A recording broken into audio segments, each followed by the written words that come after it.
काय तुमचं डोकं दुखत आहे आणि तुम्ही सतत टॅबलेट घेत आहेत, पण थोडं थांबा, आधी हा व्हिडिओ बघा. नमस्कार, मी डॉक्टर अपर्णा.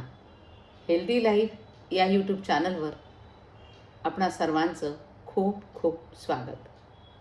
तुमचं डोकं नेहमीच दुखतं तर ते कधीकधी साधं डोकेदुखी नसते, लक्षात घ्या. तुमचं डोकं जर नेहमी दुखत असेल तर ती साधी डोकेदुखी नसते, ती गंभीर आजाराचाही इशारा असू शकते. आजकाल तणाव, चिंता, अपुरी झोप, कम्प्युटरवर सतत काम, रात्री उशिरापर्यंत जागरण, मोबाईल तासनतास पाहणं, सायनसचा त्रास आणि डोक्याला झालेली दुखापत, या सर्व कारणांमुळे डोकेदुखी होऊ शकते आणि ॲसिडिटीमुळे सुद्धा डोकेदुखी होऊ शकते.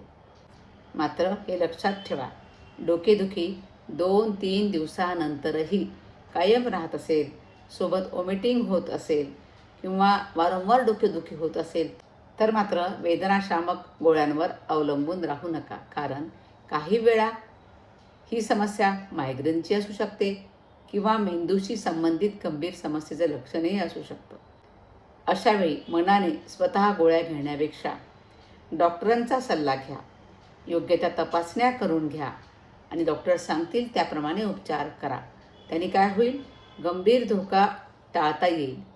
लक्षात ठेवा, शरीर आपल्याला वेळोवेळी इशारे देत असतं. त्या संकेतांकडे जर दुर्लक्ष आपण केलं तर आपल्यालाच त्रास होऊ शकतो.